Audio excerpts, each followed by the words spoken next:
To picture it, about the difficulties that international medical graduates face while working in the NHS. He was clearly ready for a fight, and he was quite surprised when I agreed with him and said, yes, it's terrible, tell me what to do, and I'll do whatever I can to help. So he suggested some practical steps, and I did exactly what he'd asked. So after that, we were friends and we were allies throughout my time as Dean. And this continued when I became President. And he was a frequent source of wise and useful advice. And I think many people in this room would have found that. He was me. Our last meeting was a few days before we lost him. He'd asked to see me. He knew I was finishing as President, and he was worried about me, and he wanted to give me some guidance for the future. I listened carefully, and I took his words to heart. And actually, I wrote them on my phone, so they're with me. It was so typical of him to think of me in this way, and to do all that he could to help me. And I'm sure we'll hear many more stories like this tonight. So Sab was a brilliant academic, a talented doctor, but most of all, a caring and compassionate man who always put others before himself. We will never forget him. I'm now just going to read out something from Ken Courtney, who is the current chair of our Faculty of Psychiatry and Intellectual Disability, and he was upset that he couldn't come tonight. He's overseas at the moment. So these are his words. Unfortunately, I'm not able to join you tonight. On behalf of the Faculty of Psychiatry and Intellectual Disability, I'm very pleased that you're celebrating his life and the contributions Sab made to mental health and intellectual disability in his career in the UK. In the faculty, we will miss Sab for his wisdom and the generous way he shared knowledge with colleagues, but also how he valued and included people in what he did.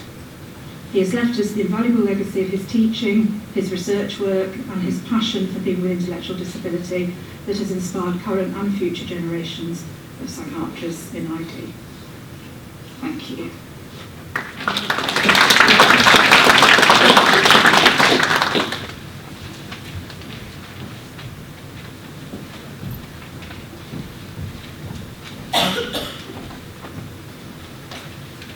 First of all, I would like to express how much of an honour it is to be invited to share my personal experience of Dr. Bhaumik with an audience such as this.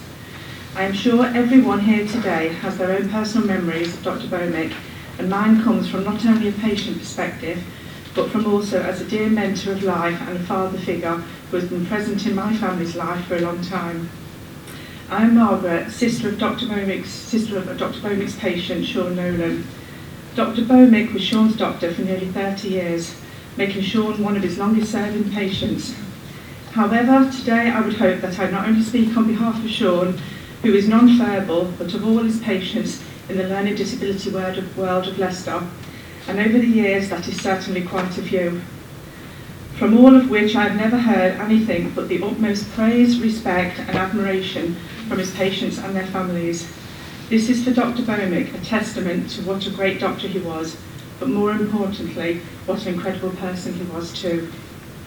I first met Dr. Bhaumik back in the early 90s when he used to visit my parents' house to see Sean.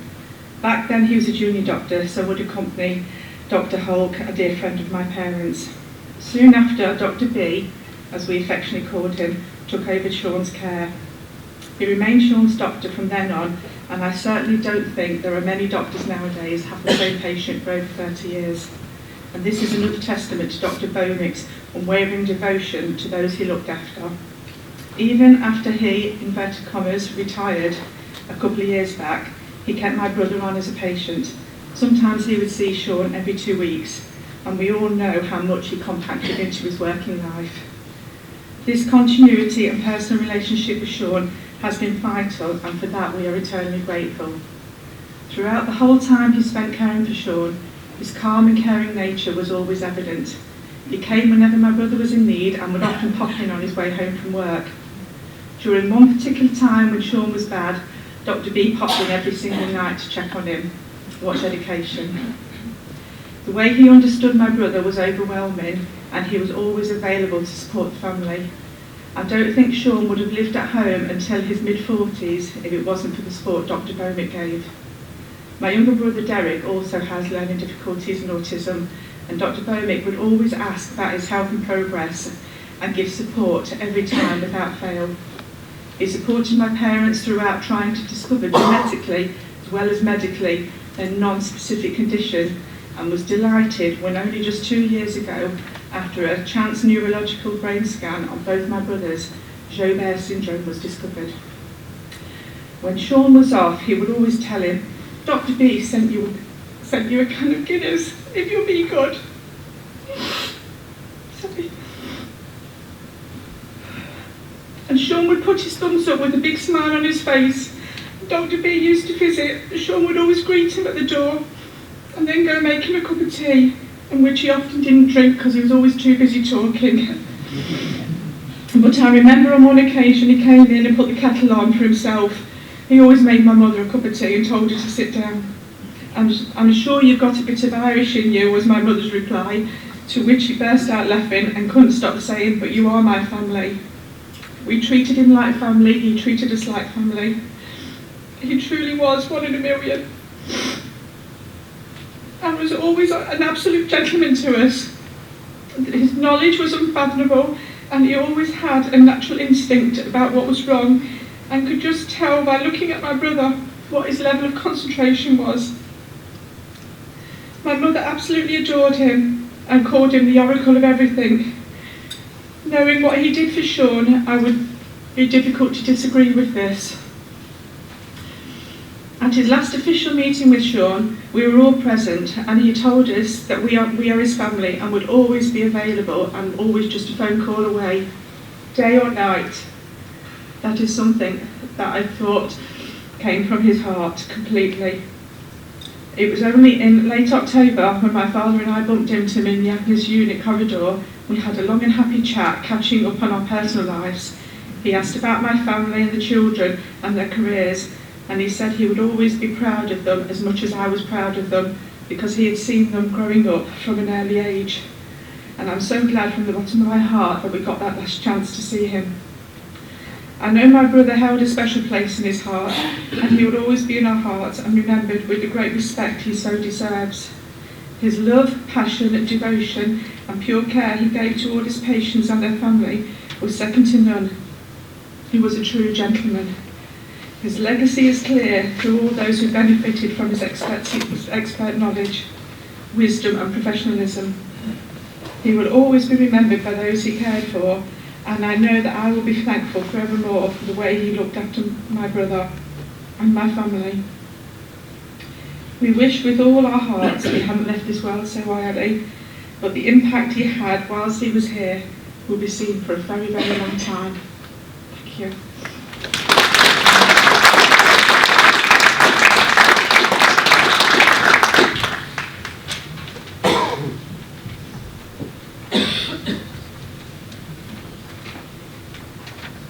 Hi, I'm Kitty and this is Ellen. We both work for the college.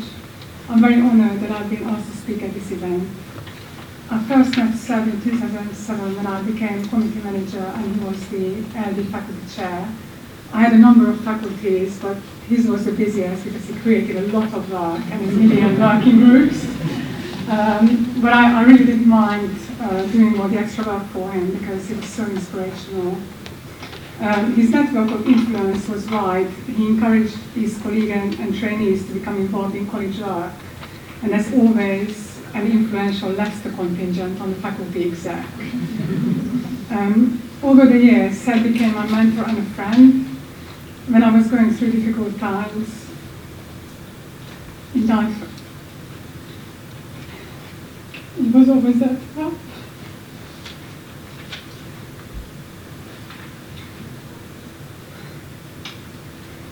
Ellen and I often went to lunch with him, and we had a lot of laughs. He sometimes came down, especially from Leicester, to meet us.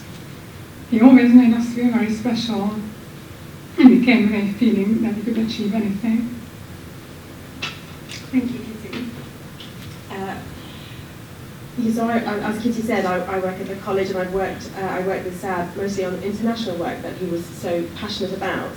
And it won't be a surprise to anybody in this room to hear the word mentor talked about when talking about Sab, but I was very surprised to discover that he'd taken that role for us, because we work at his professional association. There was no need for him to take on that role, but he did, and he took it seriously. The first time he invited us to lunch, I thought he was being polite because we just finished a piece of work for him. So when he emailed 2 days later to say, "Excuse me, I asked you for dates," I was quite surprised, but pleasantly so. Those lunches were, I think of them very fondly, and they were also a great place to get college gossip, because there was nothing that Sab didn't know.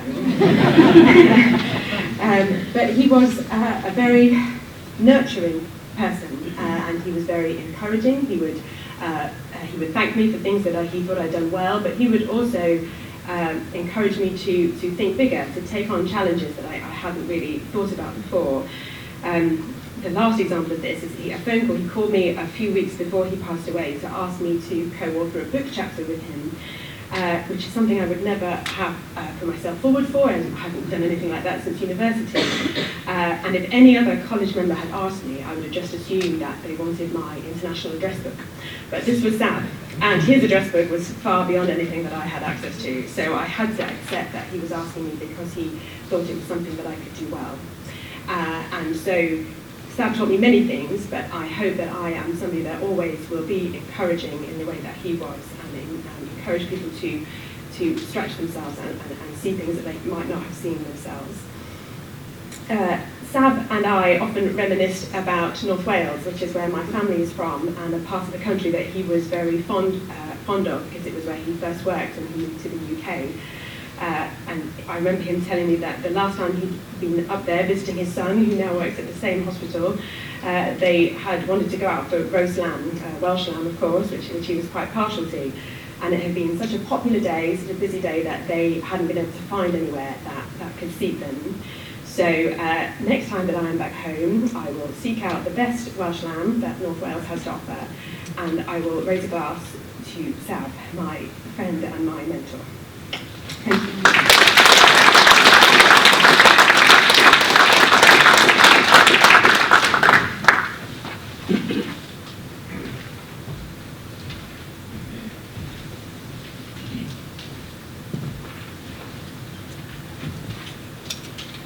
Hello. I'm honored and humbled to have the opportunity to pay tribute to Sab, who was for me a first amongst equals. While thinking about what to say today that has not already been said, I look back to remember when I first met him, and then I felt that I'd known him all my life. I wondered why our relationship felt like that. I remembered how my other lifelong friends, and thought, what is so special about them that makes Sab feel like one of them? So these friends seem to accept me for who I am and listen without criticism or judgment, even when I haven't had frequent or regular contact with them. Intervals between conversations don't seem to matter, and conversations seem continuous even though broken up by weeks or months. By doing this, they make me feel special. Secondly, they always appear to want to help and support me. And by this affirmation, restore my confidence to use my strengths to the best of my ability, to deal with whatever situation I'm facing. They do this unconditionally, and whether I'm right or wrong, this happens. Each contact feels like a hug. And this is how it felt being with Sab or speaking to him. So what did this mean for me? He became the first person I would ring if I had good news or if I had bad news. I spoke to him if I was uncertain about what to do next. And even when I was certain about what to do next, just checking it out with him helped. Just for that hug. Either way, he gave me affirmation. This is why I feel a little more lonely after he went away. I want to express those qualities and others that you have heard and you will hear today, using the words of a bard who 4 centuries ago lived in my Warwickshire catchment area, and so I thought would have been referred. This was a man. Thank you.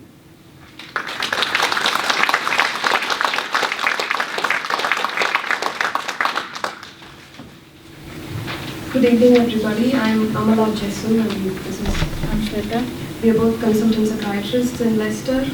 And both Shweta and I have been fortunate enough to have been trained by Dr. Bhaumik right from our SHO days.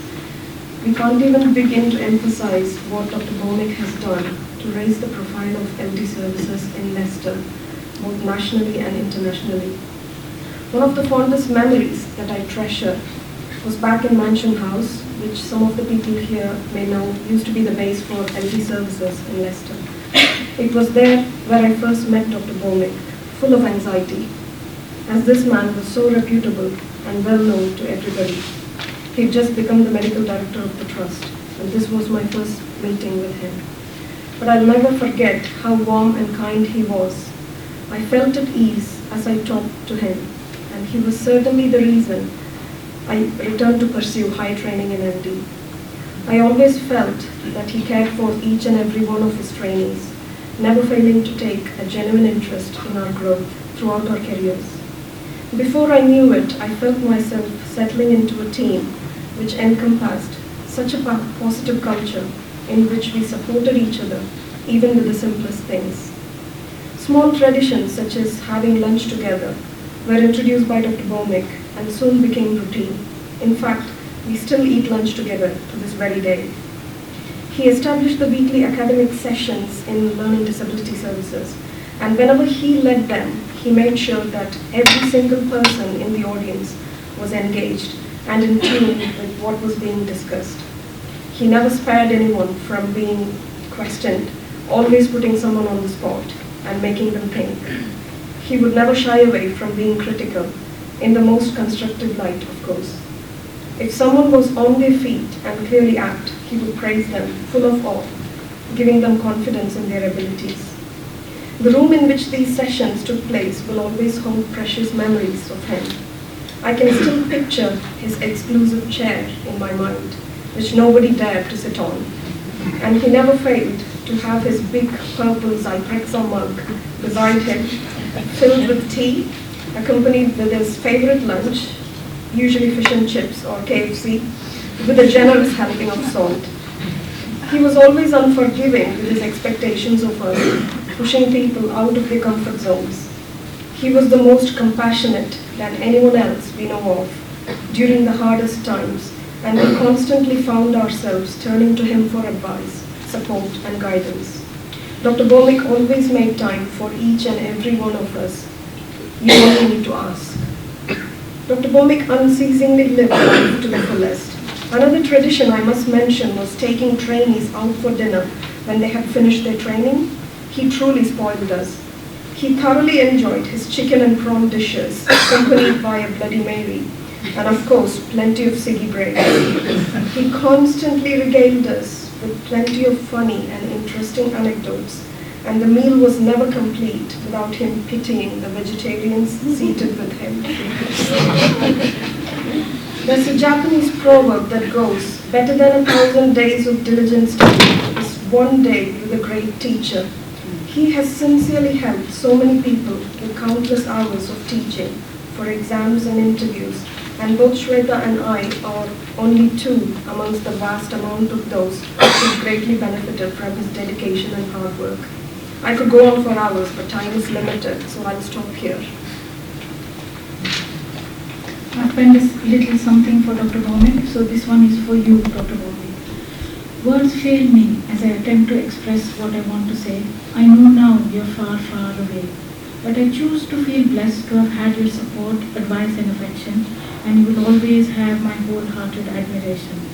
A wonderful doctor, a brilliant researcher, an admirable leader, and the best teacher. You helped build and save many a doctor's career, be it an exam, interview, appraisal, a complex patient, or even meeting an annoying manager. Discussing matters with you made everything that much more simpler. You were a tireless advocate for patients with learning disability, and I recall my delight when you were appointed chair of the faculty. And if we ever promised we would submit a report, guaranteed there would be many an email and phone. Only when it was complete would you leave us alone. But after all the sweat and tears, it was all worthwhile to see your pride and your satisfied smile. A special event etched in my memory as your trainee was how generous you were in sharing your celebration. I passed my driving test the same day you were awarded your OBE. What I cherish the most is your ability to bring out the best in every person. One little achievement and you would make us feel awesome.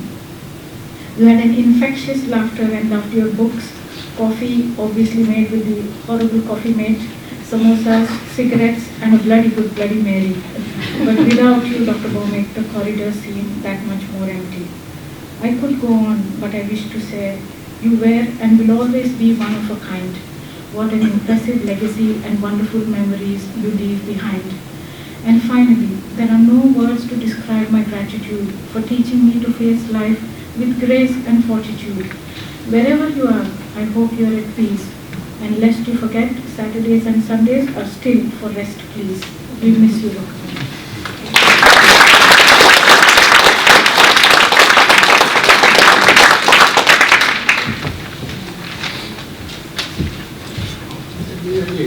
Okay, just with your chair, it's here.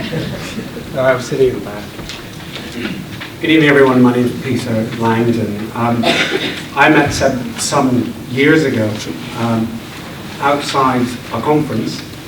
Both of us were enjoying one of his many ciggies, which I've come to quit now, thank goodness. And although we never actually met each other, we knew each other immediately. And there was something inherently, I felt a little awe for a man. I admired him and heard of him and read some of his work, and to have had an opportunity to meet him at this conference for the very first time, he immediately put me at ease and made me feel as if I was the special one, in such a sincere way that he sort of naturally fell into that role of being a mentor. And ever since that point, the projects, the book chapters, the ideas that we talked about, he always led me to feel and that I was able somehow to achieve more than I was doing. He encouraged me with sincerity and honesty, and just spread around what I used to think was this remarkable ability to positively reinforce everybody around him. So while at the same time he was somehow the person we all looked for, we all as individuals felt remarkably special to be in his presence. So, the number of times we spoke on the phone or we met up and he encouraged me to work that little bit harder or to write that little bit more, or he came up with an idea for a project that he wanted some help with or wanted me to take forward.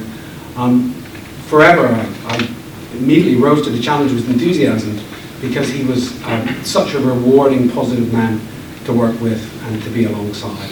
And he certainly is someone I will miss terribly. And I've recently moved to the Midlands, and somebody here told me that he was very excited that I was moving to the Midlands. And just the week before he died, we had a meeting, and I think Sam was there as well, where yet again we got together to talk about projects they were going to develop and take forward. And he had sent me an email with a list of action points that we were going to work on, and hopefully we'll continue to work towards them into the future. So here's to you, Sab.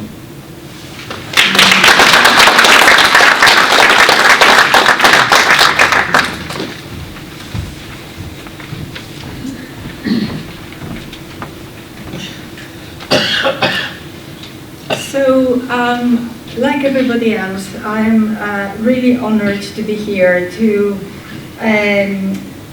celebrate Professor Bhaumik's, Sab's life and work. And I have to say that I've been really quite anxious about, given the slot of discussing his research and so on, to actually find the right voice to do this. I had access to his CV, and the word cloud that you can see is actually one that Sab himself put forward as his skill set. So I kind of put my own version, I suppose, of the words that you can see there. And Sab was a clinician, he was a researcher, he was an educator, he was a leader, and he was a supporter. And those roles were not necessarily distinct from each other, but they overlapped at different times in his life and at work. Now, for those of you who are in some capacity published or in academic work, etc., you will recognize that this is the ResearchGate website, and obviously Sab would have a page there, and you can see actually that in fact there are publications that have come forward after his passing, and that shows the kind of breadth and ongoing work that actually Sab was engaged in. His first publication was in 1990 with Richard Collicott, another one of those people that I, as a junior psychiatrist and kind of early career researcher, was very much in awe of and reading the papers and so on. And it was actually a letter that Richard and Sab wrote to the BMJ in response to a paper that had been published discussing the differences in disabilities for people who remained in hospital when compared to those who were discharged to the community. And actually Sab very passionately, and actually I have to say I've never really discussed what drove Sab to be working or be interested in intellectual disabilities, but already in 1990 he seems to have made his choice. And he was very passionate about saying that actually people who have challenging behaviors should also be in the community and not incarcerated. And these are the sort of things that we're still discussing today. I would like also to say that this page is actually a huge expression of his being a role model for a clinician, because most of his life work has been spent as working in the NHS, but also being so much interested in research and having a really formidable list of publications on a number of different topics. So in terms of an overview, having looked at the breadth of his work, on the one side, the left, as I look at it, there are the sort of things that actually Sab has been interested in. Evidence-based care, pharmacological and psychosocial interventions, guidelines and tools to support practice, and actually many of those things he developed with his team and other colleagues in Leicestershire and other parts of the country. Service developments and pathways, and culturally appropriate care. And you can see on the right-hand side that actually now we can talk about NICE guidelines, finally, clinical trials and other types of studies. We have Transforming Care and the STOMP initiative, which is all about stopping over-medication of people with learning disabilities. We've got the CQC, the Care Quality Commission. We've got quality improvement. Everybody seems to be involved in one project or another in this respect. And of course, inclusion in the CARE Act.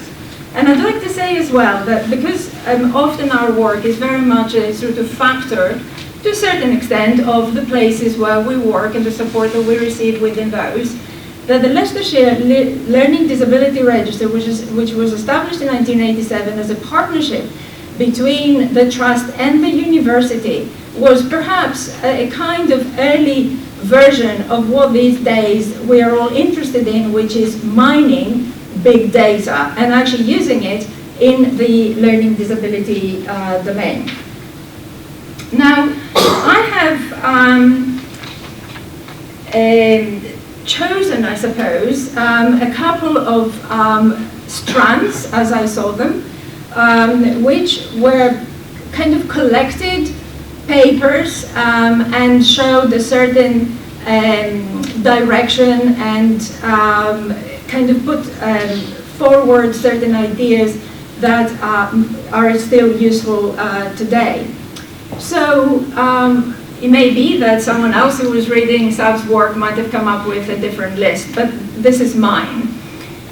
So the first one is about psychotropic use in intellectual disabilities. There are actually several publications within this broad topic, and the points that actually Sab raised were around safe practice versus polypharmacy, the evidence for their use and efficacy. Actually, he was interested in cost. I have to tell you, I kind of didn't know about this, but he had carried out one of the sort of first inquiries into the costs of using antidepressants, and of course also the costs that are associated with managing the side effects of the medications that we prescribe. And I have put there the kind of papers that I thought kind of exemplified this particular work, and they're all quite seminal, especially because there are several papers that actually refer to antidepressants, and whilst everybody, including myself, are interested in antipsychotics and so on, nevertheless, antidepressants actually are prescribed perhaps much more frequently, and we don't know very much about what they do.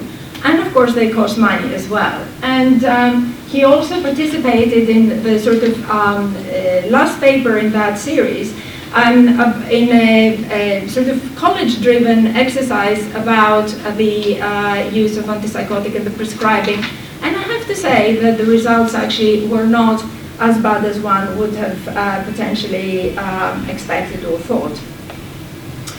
As a kind of another, I suppose, deliverable from all of this work was the free prescribing guidelines for people with intellectual disability, and what I thought was the answer to the Maudsley prescribing guidelines for our, for our patients. And this has gone on to a number of revisions and additions, and it is really a very useful guide. The next area of work and interest for Sab was investigations of various treatments, both pharmacological and psychological. And I think that is really very important and very prescient, because we are also quite interested in those elements today. So he put forward an argument for study transparency, for a good design, which is appropriate to the question. He actually acknowledged the challenges in carrying out this work, particularly around recruitment and willingness of NHS in its widest sort of form for doing this kind of work.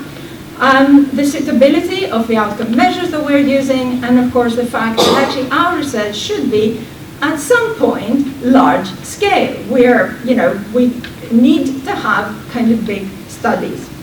And the kind of papers that Sab was participated in, the first one is actually one of the most celebrated randomized controlled trials in recent years. There hasn't been one since, so this reported back in 2008, and it was published in The Lancet, and it is about the use of antipsychotics in people with learning disabilities and behaviors that challenge or challenging behavior, and it showed that perhaps they don't do that much after all.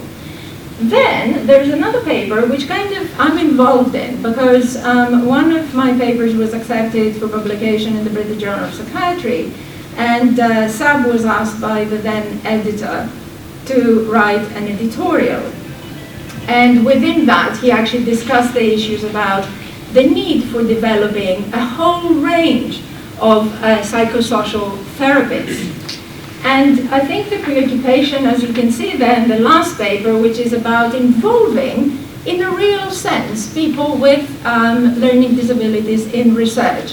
What we call the patient-public engagement and involvement, and how to do this, and actually some of his recent work actually takes those points forward. Now the next element is about the services for people with intellectual disabilities and mental ill health. And of course, Sab was at heart a clinician. And he used his clinical work in order to generate questions, which he then tried to give a scientific answer, to investigate what underpinned those particular questions and what the outcomes might be. And he was one of the first people to talk about benchmarking, which was new at the time. We're talking about the sort of 2008, 2010 kind of period. He identified that there were no clear performance indicators. In fact, I would argue that we still haven't got them. There was a lack of integration between social and healthcare nationally, and I think that to an extent continues. There were workforce issues. For example, he raised the role of intellectual disability nursing.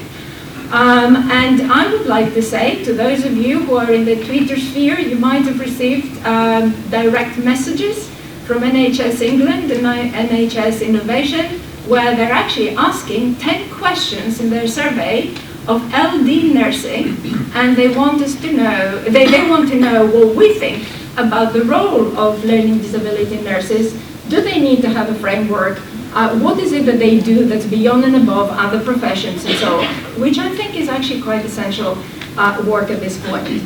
And of course, he worked in Leicester, and he had experience of institutions and people moving from the hospital into the community and so on.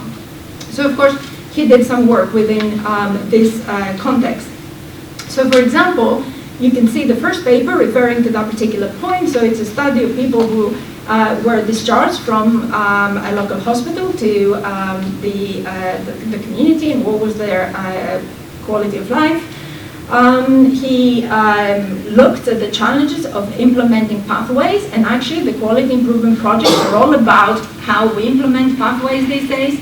And of course, the payment by results, the dreaded clustering that we have to do for every person who is admitted to hospital in acute care. And of course, how we are going to have the kind of indicators that are going to convince commissioners that they need us. And finally, the last kind of group of work and associated papers that Sab was interested in was about global reach.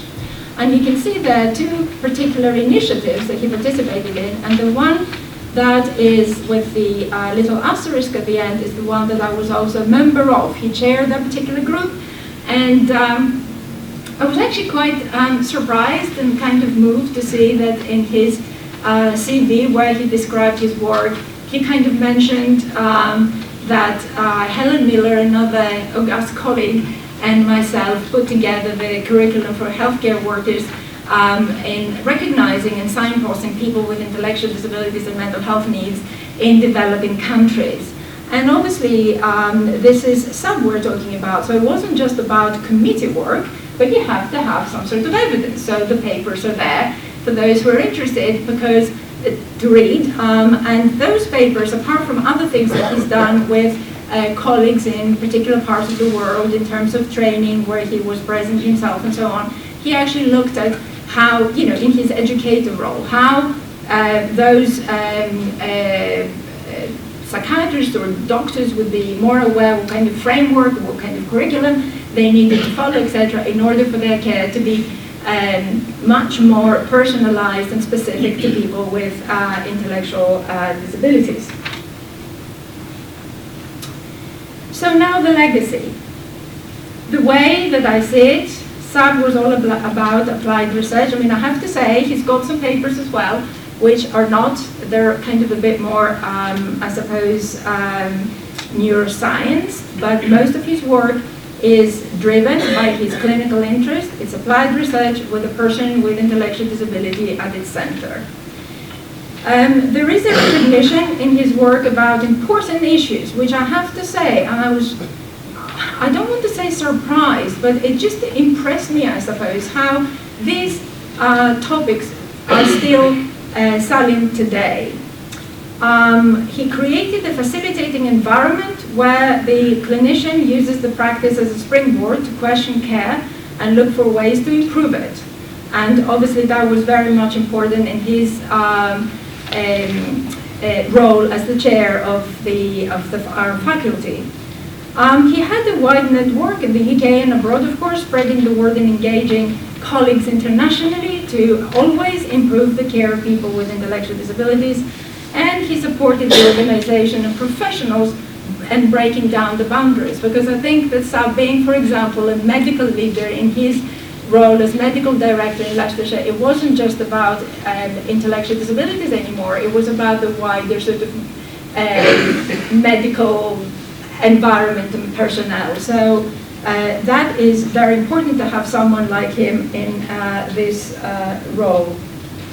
And how does this legacy actually translate to his the area where he worked? Well, this is a publication which is in researchgate.net, and you can download it, and probably Reggie Alexander may recognize it. So they put together, this is the list. It's actually quite glossy, and it's about the work that they have been doing, which is research-based. But there are other things as well. So, for example, the interest in being the best, provide the best care that they could. They were named the Royal College of Psychiatrists Team of the Year in 2016. They have a multidisciplinary network of researchers. They have funded projects, and they've got some specific areas which they do very well, such as the forensic or autism projects. And of course, they've got a really steady stream of academic publications, and that is, fantastic. And all of this is about informing and underpinning care. And I can't tell you how important this is. And this is an excerpt from the actual report, and it says something really important there, that any good clinician should have an interest in finding out whether what they do makes a difference to the patients they serve, and research, audit, and service evaluations have complementary roles in carrying out this function. And I think this is an incredible vision. So then, research in intellectual disabilities and mental health. What is happening at this point? I don't want to be over-optimistic here. We know that the budgets for mental health research are always much smaller in proportion to other research budgets for medical specialties. But I think we have made some inroads, and I'm sure that Sab would have continued to be excited and interested in carrying out new projects, new work, and kind of embrace where we are at this stage, as well as helping us to move things forward. So I would like, because there may be some, well, I hope there are kind of newer colleagues here who are at the beginning of their work and careers and so on, that actually we do receive some substantial funding, particularly from the National Institute for Health Research, but also from other funders, depending on what research interest each one of us has. There is increased willingness or increasing willingness of professionals to engage with research.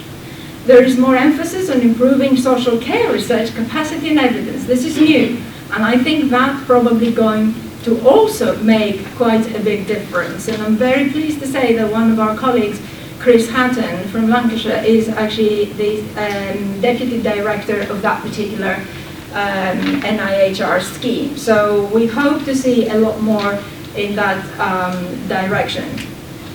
And of course, our interest is lifespan work. Early intervention is gaining recognition, but also older age at this point. We want to understand disease mechanisms a lot better, particularly in our population. Do we want one treatment or more? And something thought that actually there is room to have more treatments. And of course, treatments have also synergistic effects, and there can be innovation there. We need to improve trial methodology and also to embrace the complexity that pragmatic conditions create for us. We have a vision, we want to develop other vision for training professionals across specialties insofar as intellectual disabilities is concerned, and to also create and nurture academic talent, and that is really very important. So, going back to how we started with Sab as the clinician, researcher, educator, leader, and supporter, I would like to just share with you one final kind of point, which is that as people have said already, when the going got tough, then Sab was there to support people with his wisdom and good words and kind of availability, and that is really quite a special trait. And in my case, we found ourselves being members of the NICE guideline number 54, which was about mental health in learning disabilities, and also in the International Links Committee from the Royal College of Psychiatrists. And every time, you know, if we met there or in other events, etc., Sab would say, "Oh, Angela, you know, you're doing quite a lot. You've got lots of projects." I never thought that I had lots of projects. I always thought I could have more projects. But it was actually very nice to hear from him this kind of affirmation that, you know, he thought that my work was worth mentioning, and that he took the time to consider it. So, thank you very much.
For 27 years as an NHS consultant, Sab Bhaumik lived a particular routine on Saturdays.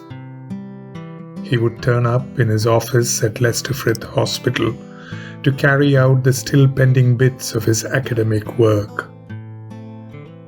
Turning up to benefit from his generosity would be a large number of students, from psychiatrists preparing for the Royal College's membership exams to registrars getting ready for consultant interviews, and consultants seeking guidance on assorted issues, clinical and otherwise.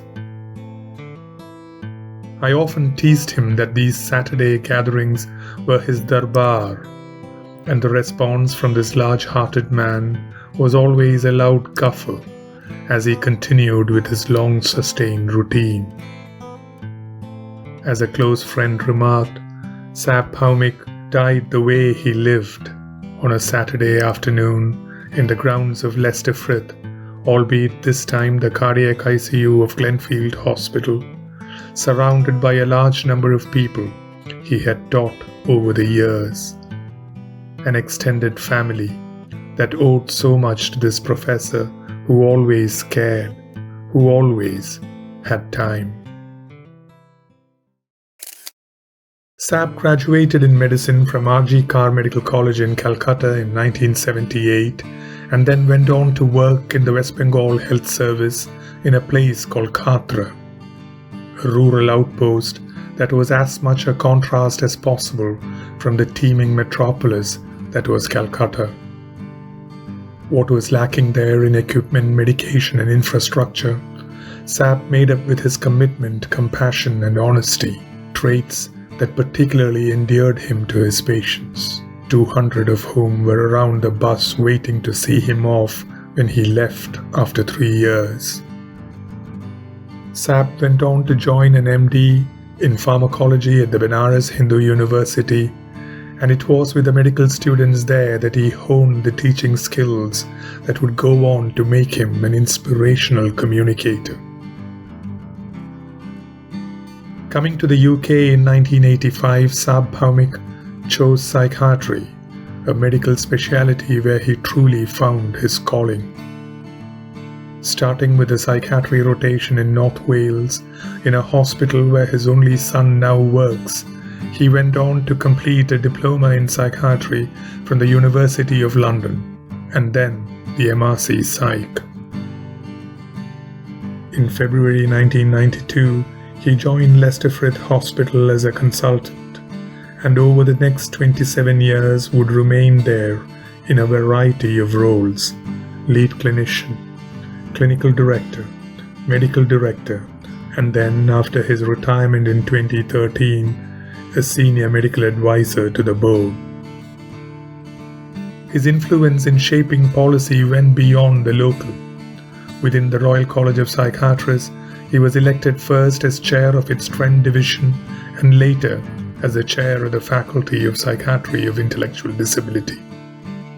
He was credited with pioneering the tiered approach to mental health care and developing accessible information on medication for people with intellectual disability. An author of over 100 peer-reviewed publications in book chapters, Sab edited 3 editions of the internationally acclaimed Frith Guidelines, was a member of the NICE Guidelines panel on mental health problems in people with learning disability, and edited with me the Oxford textbook of Psychiatry of Intellectual Disability, due to be published later today. His work with diaspora organizations within the college, the struggle to gain equity of outcomes for patients from BAME communities, and the campaign to target differential attainment among trainees from ethnically diverse backgrounds were some of his passionate causes. The honors were many too. In 2005, he was the winner of the Hospital Doctor Award for Psychiatry Team of the Year. In 2006, he was awarded the OBE for services to medicine. And in 2015, the Royal College of Psychiatrists gave him its highest honor, the Honorary Fellowship. Through all this, Sab remained his usual self-deprecating self, never taking himself too seriously. His greatest attribute was that he remained a true fighter for his patients, a marginalized group who had neither equity of access nor equity of treatment outcomes. In his struggle to secure this equity, he was willing, sometimes at considerable personal cost, to speak out against what Susan Sontag once called the anti-intellectual pieties and facile compassion also triumphant in contemporary medicine.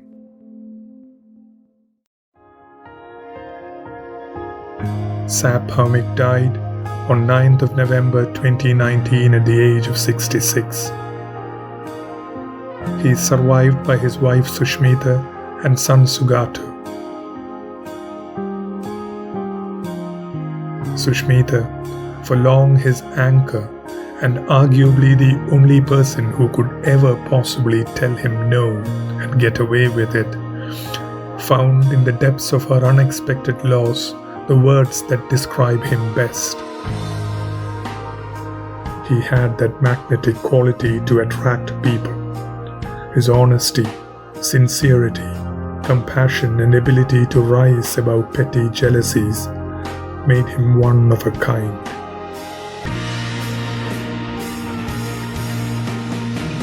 Like a comet, he blazed into our lives, touching everyone with love, laughter, and hope, the world darkening as he left.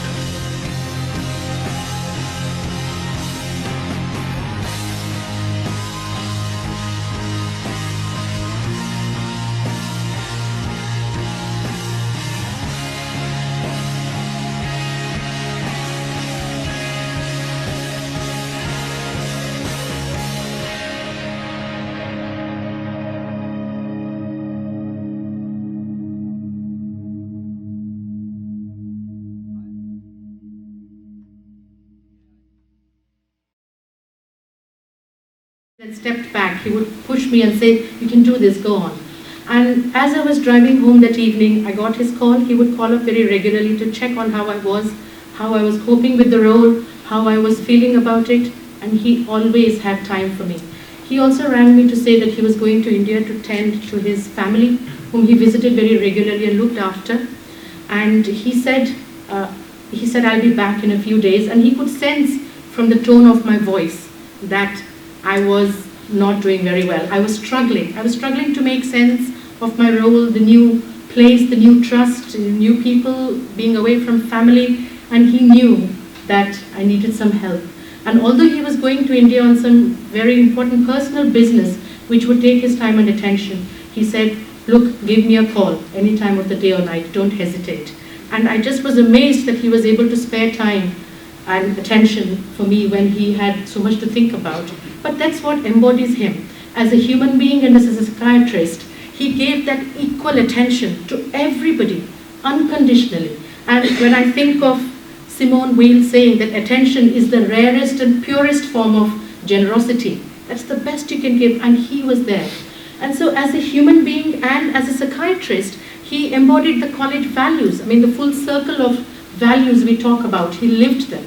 What we theorize about, intelligent kindness, empathy, person-centered care, he lived and breathed them. He brought them out of the dry books and he made us see how it is actually done. And when I think of how he has not just helped, people who've just come to the country, but people in very senior positions, the mentoring, the coaching, I'm just amazed at how he was able to fit all that in. One of the things that I remember is that I've never forgotten, is that his ferocious wisdom, his insight, and his generosity was never accompanied by fanfare. It was cloaked in modesty, simplicity, a beaming smile, a booming voice, and a twinkle in his eye. But that was such a powerful presence. Ashok mentioned that talking to him was like getting a hug, and I did feel like that. When I spoke to him, I felt that I got a warm hug and a blessing. I felt I could stand taller, feel stronger, breathe easier, and that I could do more. Robert Browning said, "Your reach should be more than your grasp," and I felt that when he spoke to me. The other thing that I'm reminded of is that, everybody has spoken of mentoring, coaching, and he was all these roles and more. But what is indestructible about him? As the Bhagavad Gita, the holy treatise that he read every day, Sushmita Didi tells us, his wife tells us, and he lived by its principles and its guidance. And the Bhagavad Gita again is a combination of philosophical text, coaching manual, guide, everything. And the Bhagavad Gita says that the body can be slain, but the soul is indestructible, and so is education, knowledge, and love. And if we are to carry on his legacy, I think we all need to have a bit of Professor Bhaumik in us. Connect to the Professor Bhaumik in all of you, so that we lift as we rise, so that we nurture today's generation of leaders, we educate tomorrow's generation of psychiatrists, and we all of us ask ourselves the Bhaumik test. What would he have done? I do that countless number of times a day. What would he have done if he was in this position? How would he have dealt with it? So if we live by this, and if we are able to even do a bit of what he has done, I think psychiatry and mental health care, the people who practice it, the people who receive care, are in safe hands. And as the Bhagavad Gita says, his legacy will be indestructible, because education, knowledge and love are indestructible, and he had them plenty.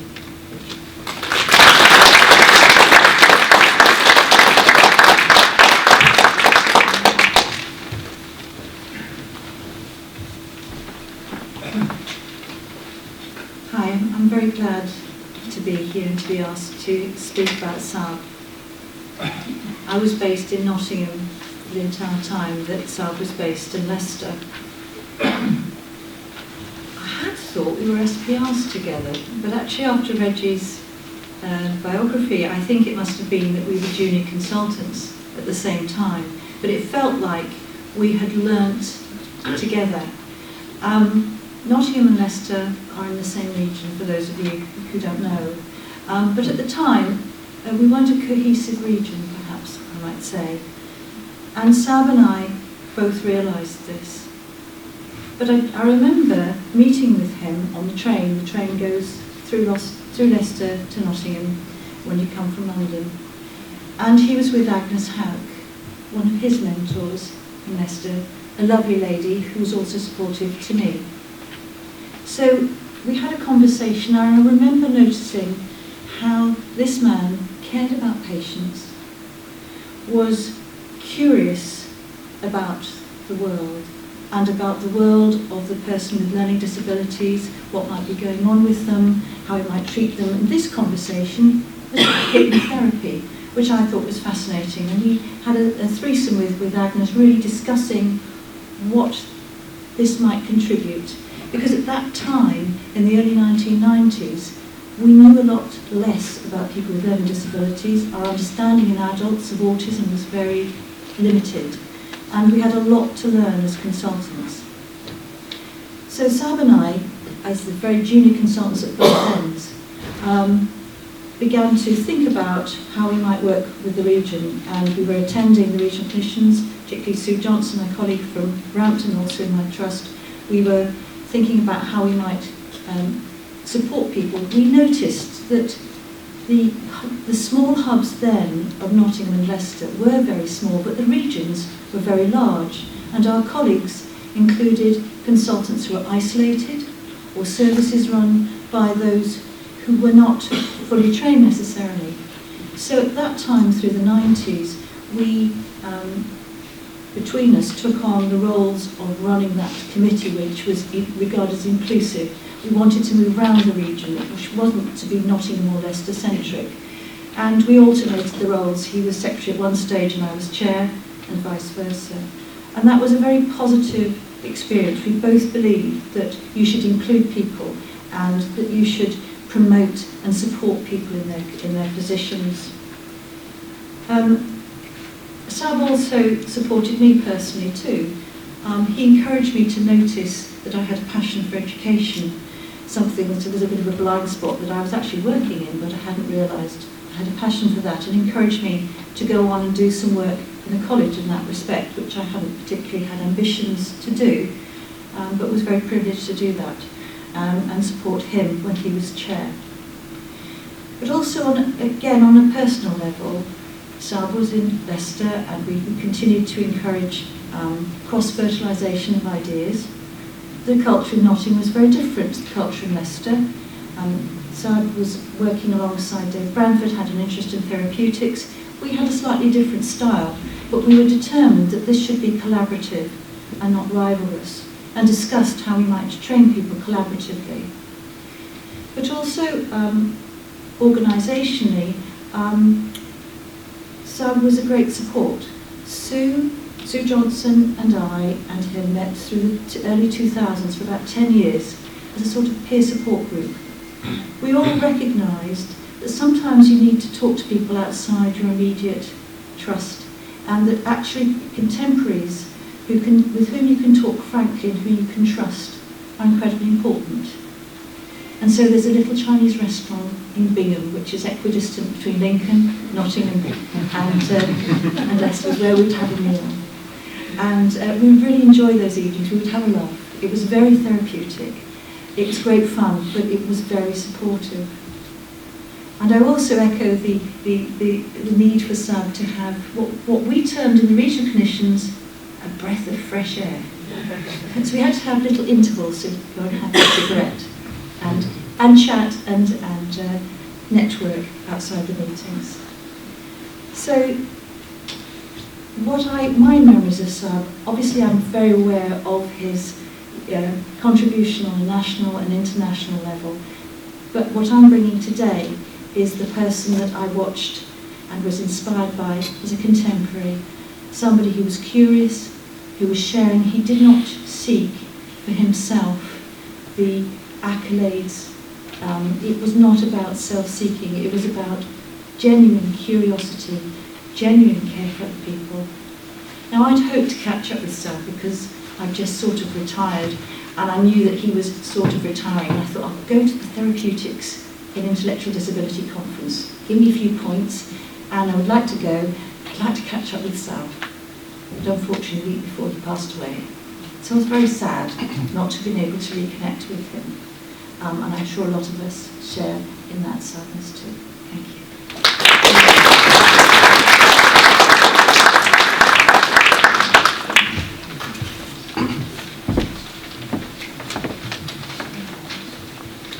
Thank you.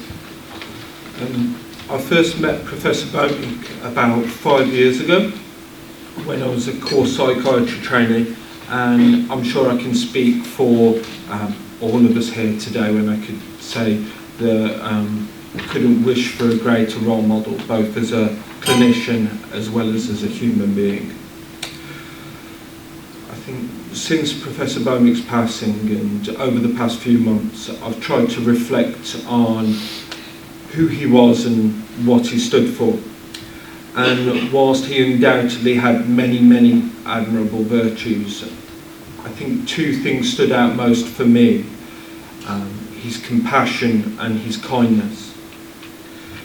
So despite having worked as a psychiatrist for decades, Professor Bhaumik's dedication and commitment to his patients, his colleagues and patients' carers burned as bright as ever.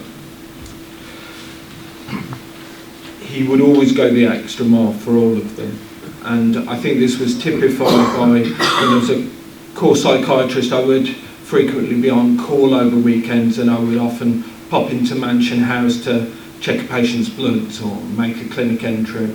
And almost without fail, Professor Bhaumik would be there working on a project or doing something for a patient. And I think that is testament to an incredible amount of commitment over the course of his career.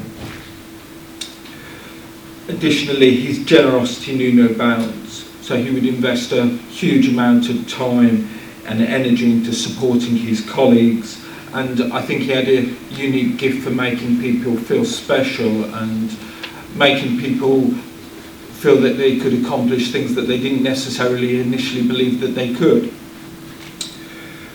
This was of course also the case with patients, and he had a special gift for making them feel unique and for them feeling genuinely appreciated.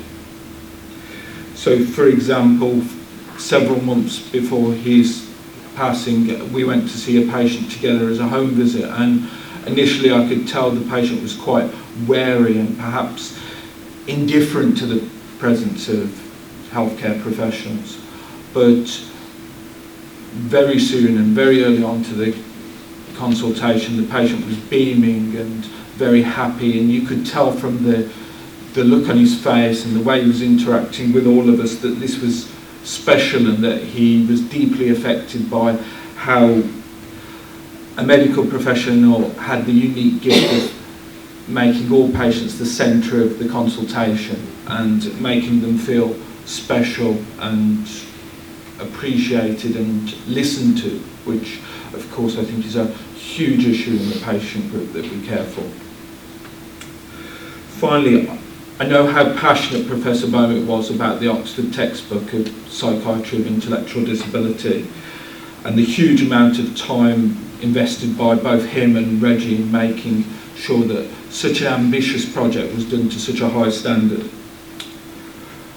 While it's a great shame that he's not here with us today to celebrate the book's release, I know how proud he would be of yet of everyone that invested time in that, and I think it marks yet another incredible achievement in a career dedicated to improving the lives of people with intellectual disability.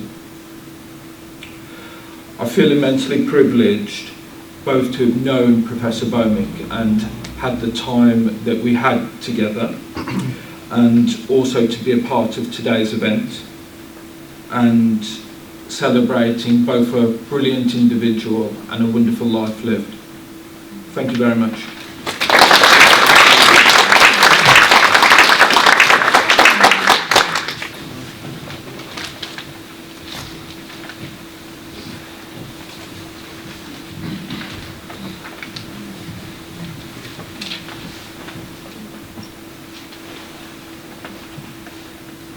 Thank you all for coming, and thank you for inviting me to this celebration of Sab's life and the formal release of the Oxford Textbook of Psychiatry of Intellectual Disability. Speeches don't come easy to me. I was always the shadowy presence behind Sab and preferred it that way. It has been both a humbling as well as uplifting experience for me today to hear all of you reminisce about him. Truly, he was blessed to have been loved by so many of you. Let me add one more quality to all the others that you have extolled before me. In the 50 years that I've known Sab, he never failed to surprise me.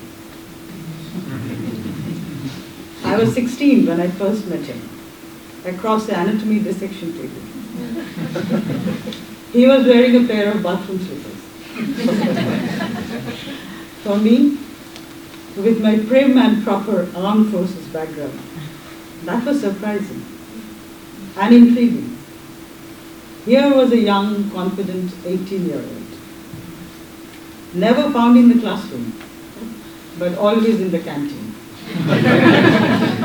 Chain smoking, talking 19 to the dozen, give him any subject under the sun. Surrounded by a huge group of friends, all of whom remain our friends even today. Other qualities emerged as we slowly became friends. He was honest, brutally so. If you didn't want an honest opinion, you didn't ask him.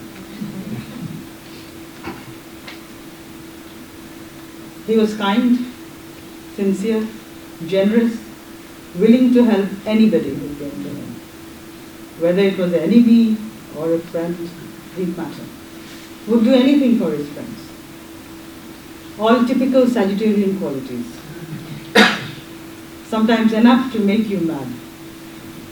But I'm glad I hitched my wagon to his so many moons ago. Because all said and done, it has been a very interesting ride.